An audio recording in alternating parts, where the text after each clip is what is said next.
Hello students, आज हम लोग यंग डबल स्लिट एक्सपेरिमेंट के ऊपर कुछ न्यूमेरिकल प्रॉब्लम सॉल्व करेंगे। बिफोर दैट पिछले क्लास में हम लोग जो यंग डबल स्लिट एक्सपेरिमेंट के बारे में बात कर रहे थे उसको थोड़ा सा रिकैप कर लेते हैं। तो हम लोग क्या किए थे यंग डबल स्लिट एक्सपेरिमेंट में, दो सोर्स था, दो स्लिट था जो कि सोर्स एज ए सोर्स काम कर रहा था और टू सोर्स से निकलने वाला लाइट स्क्रीन में इंटरफेयर कर रहा था और कहीं पे कंस्ट्रक्टिव इंटरफेरेंस और कहीं पे डिस्ट्रक्टिव इंटरफेरेंस प्रोड्यूस कर रहा था और कॉन्सिक्वेंटली ब्राइट और डार्क फ्रिंज प्रोड्यूस कर रहा था। और वहाँ पे हम लोग देखे थे कि अगर small d is the distance between two slits and capital D is the distance between slits and screen,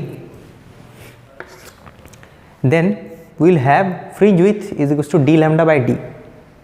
मतलब जो फ्रिंज बनता है ब्राइट और डार्क वो कितना चौड़ा होता है, उसका विड्थ कितना होता है, उसका फॉर्मूला क्या है, D lambda by D. Okay, capital D पता है, स्मॉल डी और लैम्डा मतलब wavelength of the light use.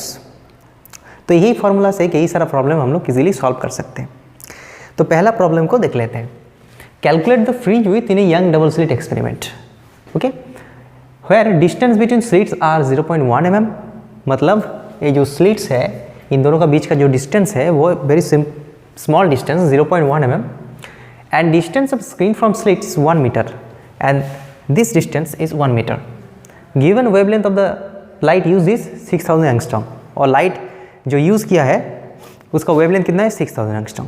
तो जो डेटा है वो लिख लेते हैं कि स्मॉल d जो है वो 0.1 mm है, तो इसको मीटर में कन्वर्ट कर लेते हैं।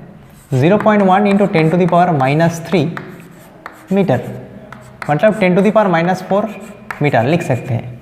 कैपिटल डी इज़ 1 मीटर, वो मीटर में है, वो ठीक है, ठीक है। और जो लैम्डा यूज़ किया है यहाँ पे लैम्डा 6000 एंगस्ट्रॉम, इसको हम लोग मीटर में कन्वर्ट कर सकते हैं। अल्टीमेटली क्या आएगा 6 इंटू 10⁻⁷ मीटर। तो यहाँ पे फ्रिंज विथ निकालना है तो हम लोग डायरेक्ट फार्मूला यूज़ कर सकते हैं, इसमें कोई दिक्कत नहीं।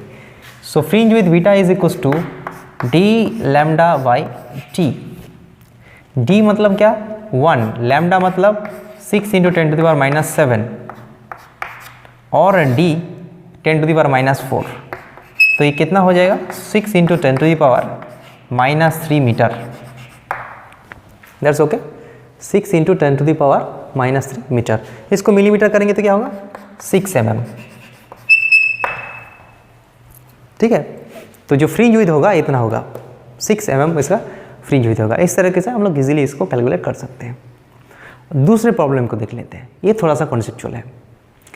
Find the wavelength of light used in a Young double slit experiment. यहाँ पे वेवलेंथ दिया नहीं है, वो निकालना है। Where distance between slits is 0.8 mm and screen is 1 metre away from the slits. Where the distance of fourth bright fringe from the central fringe is found to be 3 mm। जो fourth bright fringe है वो central fringe से 3 mm distance दूरी पे है। तो यहाँ पे वेवलेंथ कैलकुलेट करना है। तो देख लेते हैं इसमें क्या होगा। तो यहाँ पे ये बात बहुत ही इंपॉर्टेंट है कि distance of fourth bright fringe from central fringe, जो सेंट्रल फ्रिंज है ब्राइट फ्रिंज है वहाँ से फोर्थ ब्राइट फ्रिंज का जो डिस्टेंस है वो 3 मीटर दिया है। मतलब कितना डिस्टेंस होगा B0 से, मतलब ये जो सेंट्रल फ्रिंज है यहाँ से B4 तक जाना है, ये डिस्टेंस दिया हुआ है। कितना दिया हुआ है 3 mm। मतलब इसके जगह हम लोग क्या लिख सकते हैं, क्योंकि हम लोगों को पता है कि distance between to consecutive bright fringe वो क्या होता है, बीटा होता है, फ्रिंज विड्थ होता है। मतलब एक ब्राइट फ्रिंज से नेक्स्ट ब्राइट फ्रिंज उन दोनों उनका गैप कितना होता है, बीटा।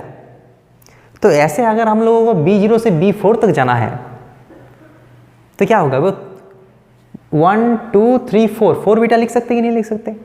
सेंट्रल ब्राइट फ्रिंज से फोर्थ ब्राइट फ्रिंज तक डिस्टेंस कितना होगा 4 मल्टीप्लाइड बाई बीटा, उसका वैल्यू दिया है 3 mm। काम खत्म। अब लैम्डा तो इजीली आ जाएगा। कैसे, बीटा की जगह तो हम फॉर्मूला डाल देंगे डी लैम्डा बाई डी, इसको कर देंगे मीटर में कन्वर्ट। तो 4D कैपिटल डी कितना है 1 मीटर है ना, 1 मीटर। लैम्डा कितना है वो निकालना है और स्मॉल डी कितना है 0.8 mm, उसको हम लोग कर देंगे मीटर में ऐसे। तो यहाँ से लैम्डा निकल जाएगा 0.8 इंटू 3 इंटू 10⁻⁻6 बाई 4। इसको करेंगे तो 0.2 आएगा, मतलब आएगा 0.6 इंटू 10⁻⁻6 मीटर। अब मीटर से अगर एंगस्ट्रॉम में कन्वर्ट करना है तो उसको क्या करना पड़ेगा, 10⁻10 देके गुना करना पड़ेगा, क्योंकि हम लोगों को पता है ये जो मीटर होता है और एंगस्ट्रॉम होता है दोनों में कितना पावर का डिफरेंस होता है, 10⁻10 पावर का। अब 10⁻10 देके गुना करना पड़ेगा या फिर डिवाइड करना पड़ेगा, डिपेंड्स ऑन कहाँ से हम लोग कहाँ तक जा रहे हैं। हम लोग अगर मीटर से एंगस्ट्रॉम जा रहे हैं, मतलब बड़ा से छोटा जा रहे हैं, तो 10⁻10 देके गुना करना पड़ेगा। अगर एंगस्ट्रॉम से मीटर जा रहे हैं तो छोटा से बड़ा जा रहे हैं तो डिवाइड करना पड़ेगा, और डिवाइड करने का मतलब है 10⁻−10 देके गुना करना पड़ेगा। Very simple. अगर हम लोग बड़ा यूनिट से छोटा यूनिट जाते हैं तो प्लस पावर में गुना करेंगे और छोटा से बड़ा आने से minus power. 1 kilogram is equal to 10⁻3 gram and 1 gram equal to 10⁻3 kilograms. ठीक है, तो ये कितना हो जाएगा, मीटर में आ गया। तो मीटर से हम लोग क्या करना पड़ेगा, मीटर से हम लोगों को एंगस्ट्रॉम में डालना पड़ेगा। ऐसे लिखने से भी मार्क्स मिल जाएगा, लेकिन अगर आंसर एमसीक्यू में होगा तो उसको कन्वर्ट करना पड़ेगा 10⁻10। तो क्या होगा 0.6 इंटू 10⁻4 मतलब 6000 एंगस्ट्रॉम। समझ में आया? तो ऐसे हम लोग प्रॉब्लम को सॉल्व कर सकते हैं। समझ में आया? ये वाला बहुत इंपॉर्टेंट है कि distance of fourth bright fringe from the central fringe is 3 mm, मतलब वो किसका वैल्यू दिया है, 4 बीटा का वैल्यू दिया है, क्योंकि 0 से 1 तक बीटा, 1 से 2 बीटा, 2 से 3 बीटा, 3 से 4 बीटा, ये सब क्या है बीटा। तो 0 से 4 तक जाने के लिए कितना लगेगा, 4 beta. Distance between 2 successive bright is beta. So यहाँ से यहाँ जाने के 4 बीटा, तो 4 बीटा डाल देंगे तो यहाँ पे लैम्डा का वैल्यू आ जाएगा। और कुछ प्रॉब्लम को हम लोग देख लेते हैं। यहाँ पे नेक्स्ट जो प्रॉब्लम है, find the wavelength of light used in a Young double slit experiment where distance between slits is 1 mm, small d 1 mm है, and screen is 1 metre away from slits and the distance of third dark fringe from the central fringe is 1.5 mm। सबसे important है ये, third dark fringe from the central fringe is 1.5 mm। Central fringe से third dark fringe का जो दूरी है वो 1.5 mm है। ये बहुत इंपॉर्टेंट है। कैसे हम लोग पता करेंगे, ये ब्राइट है, इसके बाद ब्राइट, इसके बाद ब्राइट, थर्ड डार्क कहाँ पे है, यहाँ पे है। सेकेंड जो ब्राइट है उसका ठीक ऊपर है थर्ड डार्क। तो ये डिस्टेंस हम लोगों को पता करना है B0 से D3 तक। कैसे पता करेंगे, हम लोगों को पता है कि 2 सक्सेसिव ब्राइट का बीच का जो डिस्टेंस होता है वो कितना होता है, beta fringe with. 2 successive dark उसका बीच का डिस्टेंस क्या होता है, वो भी बीटा होता है। लेकिन 1 ब्राइट और 1 डार्क उसके बीच का डिस्टेंस क्या होता है, बीटा बाई 2 होता है। दोनों डार्क के बीच में डिस्टेंस बीटा, दोनों ब्राइट के बीच में डिस्टेंस बीटा, और एक डार्क और एक ब्राइट का डिस्टेंस कितना, बीटा बाई 2। तो यहाँ तक पहुँचने के लिए हम लोग क्या करना पड़ेगा, ज़्यादा दिमाग लगाना नहीं है, वेरी सिंपल्स। क्योंकि ये B2 के जस्ट ऊपर है तो यहाँ से B2 तक तो बीटा और बीटा 2 बीटा होगा। B0 से B1 1 beta 2 beta, 2 beta complete, और उसके ठीक ऊपर में D3 है, मतलब आधा बीटा। समझ में आ रहा है कि बीटा और आधा बीटा, तो क्या होगा 2.5 बीटा। मतलब 2.5 बीटा जो वैल्यू है उसका वैल्यू दिया हुआ है, कितना दिया हुआ है, 1.5 mm। मतलब उसको अगर मीटर में लिखेंगे तो ऐसे होगा। अब यहाँ पे हम लोग डाल देते हैं beta equal to D lambda by D, जो हम लोग ऑलरेडी पढ़ चुके हैं, वही डाल दिया। तो 2.5 D मतलब 1 मीटर, लैम्डा तो हम लोगों को निकालना है, और स्मॉल d मतलब 1 mm।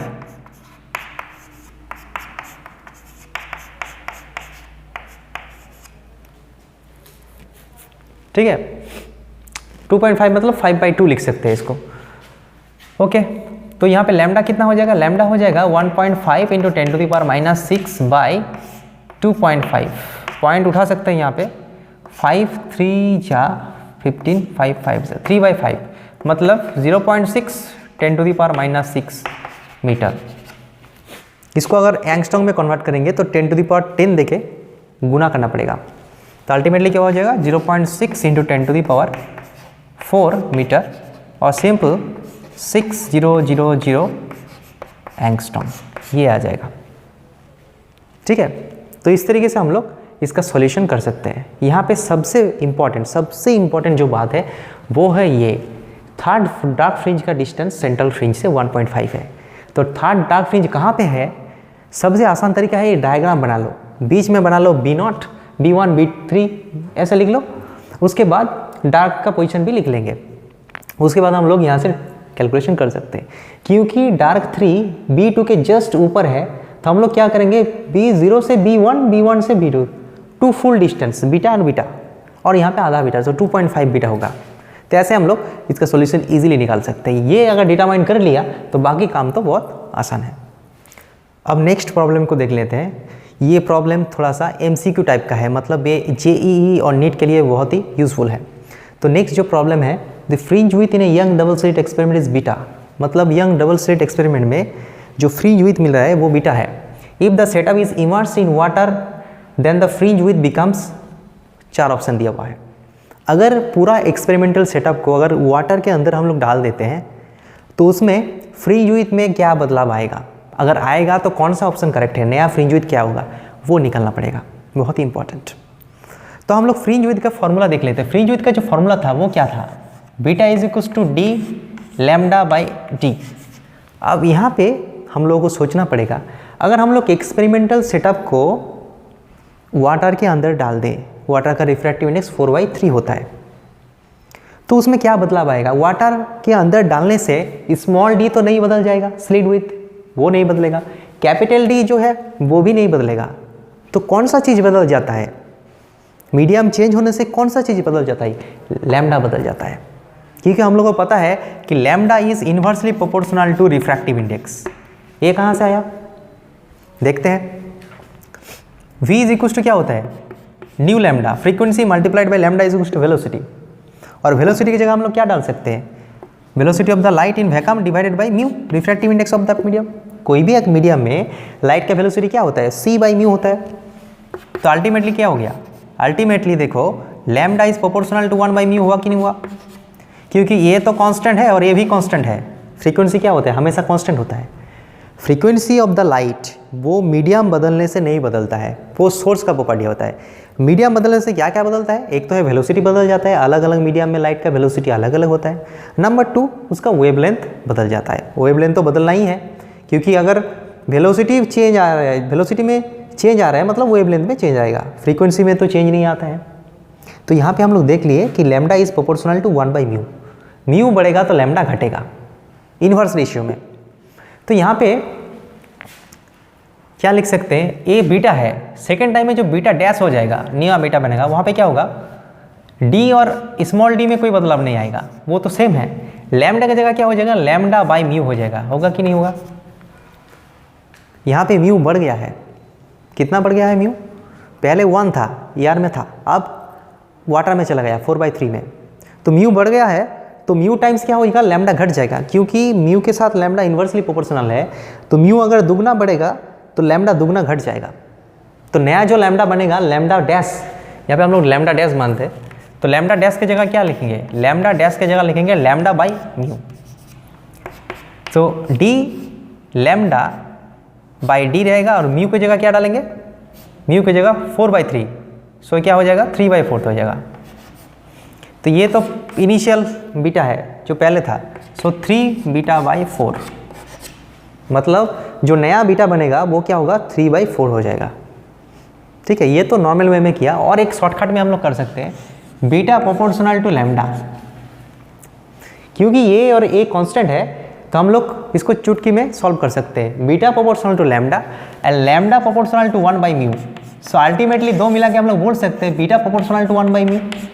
मीटा म्यू दुगना बढ़ेगा तो भी दुगना घट जाएगा, क्योंकि ये 4/3 गुना बढ़ गया है तो ये 4/3 गुना घट जाएगा, मतलब बीटा बाई 4/3 हो जाएगा, मतलब 3 बीटा बाई 4 हो जाएगा। मतलब कौन सा ऑप्शन होगा, ये वाला ऑप्शन करेक्ट है। इसे हम लोग MCQ के फॉर्म में 1 मिनट से भी कम समय में कर सकते हैं। ये नॉर्मल प्रोसेस है, ये थोड़ा सा दिमाग को यूज़ करना पड़ेगा। बहुत ही सिंपल, ज़्यादा कुछ चीज़ नहीं है, सिर्फ प्रोपोर्शनल वाला रिलेशन है।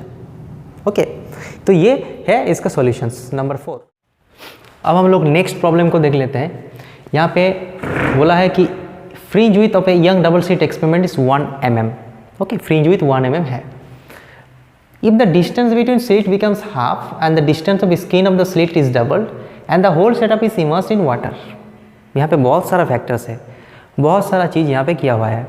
पहला काम है कि स्लिट का जो विड्थ है, स्लिट दोनों स्लिट के बीच में जो डिस्टेंस है वो आधा कर दिया गया है और जो स्किन का डिस्टेंस है वो दुगना कर दिया गया है और पूरा सेटअप को वाटर के अंदर रख दिया गया है।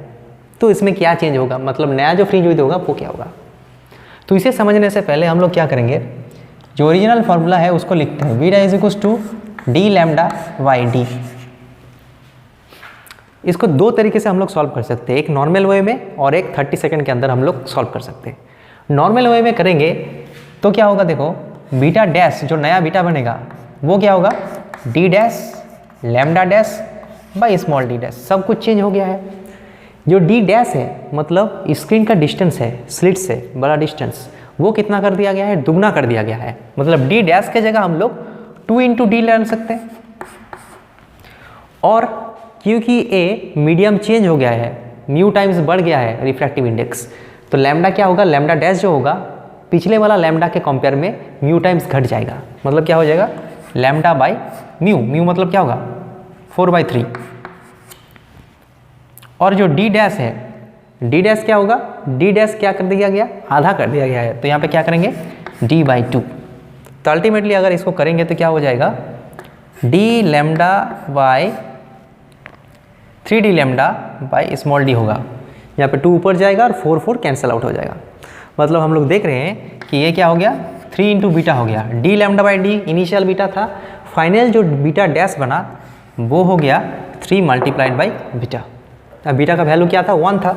सो 3 इंटू 1 मतलब 3 mm इसका वैल्यू होगा। कौन सा ऑप्शन करेक्ट होगा, ये 2 नंबर वाला ऑप्शन करेक्ट होगा। ये नॉर्मल वे में हम लोग इसको सॉल्व कर लिए। अब अगर इसको सॉल्व करना है दूसरा तरीके से, मतलब जेई या फिर नीट में जैसा कि एमसीक्यू फॉर्म में रहता है, तो वहाँ पे हम लोगों को 1 मिनट के अंदर एक प्रॉब्लम को सॉल्व करना पड़ता है। तो उस केस में हम लोग क्या करेंगे, इजीली सॉल्व कर सकते हैं। बीटा कैपिटल डी के साथ प्रोपोर्शनल है, मतलब डी जितना रेट में बढ़ेगा बीटा उतना ही रेट में बढ़ेगा। लैम्डा बीटा के साथ प्रोपोर्शनल है, लैम्डा जितना रेट में बढ़ेगा बीटा उतना ही रेट में बढ़ेगा और घटेगा तो उतना ही रेट में घटेगा। और बीटा डी के साथ इन्वर्सली प्रोपोर्शनल है, अगर डी दुगुना बढ़ गया तो ये दुगुना घट जाएगा, और ये दुगुना बढ़ गया तो ये दुगुना घट जाएगा, ये दुगुना घट गया तो ये बढ़ जाएगा। तो क्योंकि यहाँ पे कैपिटल डी जो है वो दुगुना हो जाए, कैपिटल डी दुगुना होने से ए भी दुगुना हो जाएगा, स्मॉल डी दुगुना होने से दुगुना घट गया मतलब बीटा दुगुना बढ़ जाएगा, तो ये 4 गुना हो गया टोटल। और क्योंकि म्यू बढ़ गया है तो लैम्डा म्यू टाइम्स घट जाता है, तो लैम्डा म्यू टाइम्स घट जाएगा मतलब 4/3 घट जाएगा, मतलब 3/4 टाइम्स हो जाएगा। अल्टीमेटली 3 टाइम्स इसका वैल्यू हो जाएगा। तो पहले जो वैल्यू था 1 mm था, तो फाइनल जो वैल्यू होगा वो क्या होगा, 3 मल्टीप्लाइड बाई 1 मतलब इनिशियल वैल्यू हो जाएगा। अब नेक्स्ट प्रॉब्लम को देख लेते हैं। यहाँ पे है the number of fringe observed in screen in a Young double slit experiment, YDSE short form है, when 5000 angstrom of light is used is 24। मतलब यहाँ पे जो स्किन है, स्किन का एक जगह है, तो उस जगह के अंदर यहाँ पे 24 फ्रिंज ऑब्जर्व हम लोग कर सकते हैं। समझ में आ रहे हैं, 24 फ्रिंज मतलब डार्क ब्राइट सब मिला के 20, मान लेते हैं कि बोर्ड इसका जो लेंथ है इसमें 24 नंबर ऑफ फ्रिंज इसके अंदर है, बाकी अगर होगा तो वो बाहर में है, इसके अंदर हम लोग बात कर रहे हैं। तो कब, जब 5000 एंगस्ट्रॉम ऑफ लाइट हम लोग यूज़ कर रहे हैं। अगर सेम सेटअप में अगर हम लोग 6000 एंगस्ट्रॉम का लाइट यूज़ करेंगे तो उस टाइम में इस जगह के अंदर कितना फ्रिंज आ जाएगा वो कैलकुलेट करना है। देखो यहाँ पे जो जगह है, जगह तो फिक्स्ड है, लेकिन कितना नंबर ऑफ फ्रिंज आएगा वो किसके ऊपर डिपेंड करेगा, विड्थ ऑफ द फ्रिंज। अगर फ्रिंज बहुत ही छोटा विड्थ छोटा होगा, थिन होगा, तो यहाँ पे ज़्यादा नंबर ऑफ फ्रिंज आ जाएगा, छोटे से जगह में ज़्यादा फ्रिंज आ जाएगा। अगर विड्थ ज़्यादा बड़ा होगा तो कुछ ही फ्रिंज यहाँ पे आ पाएगा। Is it okay? तो यहाँ पे देखो कौन सा चीज़ कांस्टेंट है, यहाँ पे देखो कितना फ्रिंज आ जाएगा, नंबर ऑफ फ्रिंज वो किसके साथ प्रोपोर्शनल है, वो बीटा के साथ इन्वर्सली प्रोपोर्शनल है। ये लिख सकते कि नहीं लिख सकते? फ्रिंज विड्थ जितना ज़्यादा होगा नंबर ऑफ फ्रिंज उतना ही घट जाएगा, घटेगा कि नहीं घटेगा? अगर मोटा फ्रिंज होगा तो यहाँ पे 10-12 ही फ्रिंज आ पाएगा, लेकिन थिन होगा तो यहाँ से इसी जगह में ज़्यादा से ज़्यादा 20-30 फ्रिंज आ जाएगा। मतलब number of fringe is inversely proportional to beta, और हम लोग पता है beta is proportional to lambda, D lambda by T. तो इन दोनों को कंबाइन करेंगे तो क्या होगा, N is inversely proportional to lambda, लिख सकते हैं, कॉमन एक्सपीरियंस, इसमें कोई फॉर्मूला नहीं है। तो यहाँ पे हम लोग लिख सकते हैं कि n2 by n1 is equal to lambda 1 by lambda 2। Lambda 1 कितना था, लैम्डा 1 था 5000, लैम्डा 2 6000, n2 निकालना है, n1 का वैल्यू 24 है, ये हो गया 5/6। तो यहाँ पे n2 जो होगा वो होगा 5/6 मल्टीप्लाइड बाई 24, मतलब 20 हो जाएगा इसका विड्थ। समझ में आ गया, 20 इसका विड्थ हो जाएगा, not with, number of fringe कितना आएगा अभी 20 आ जाएगा, वेरी सिंपल। तो नॉर्मल वे में भी हम लोग कर सकते हैं कि बीटा बढ़ जाएगा तो फ्रिंज क्या हो जाएगा, घट जाएगा, ठीक है। और बीटा लैम्डा के साथ प्रोपोर्शनल है, क्योंकि लैम्डा 5 से 6 हो गया, मतलब 6/5 गुना बढ़ गया है, तो नंबर ऑफ फ्रिंज 6/5 गुना घट जाएगा, मतलब डायरेक्ट लगा देंगे 24/6/5 मतलब 5/6 मतलब 20। चुटकी में हम लोग सॉल्व कर सकते हैं 10 सेकेंड के अंदर, ठीक है। तो ये एक मेथड है डायरेक्टली, और ये एक नॉर्मल मेथड है। तो इस तरीके से हम लोग इसको सॉल्व कर सकते हैं। ये प्रॉब्लम थोड़ा सा अलग है, मतलब एक पर्टिकुलर प्लेस है, उसके अंदर कितना फ्रिंज आ रहा है वो किसके ऊपर डिपेंड करता है, फ्रिंज विड्थ, और फ्रिंज विड्थ किसके ऊपर डिपेंड करता है, लैम्डा। तो वो दोनों को एक साथ हम लोगों को देखना पड़ेगा, तभी जाके हम लोग ये प्रॉब्लम को सॉल्व कर पाएंगे।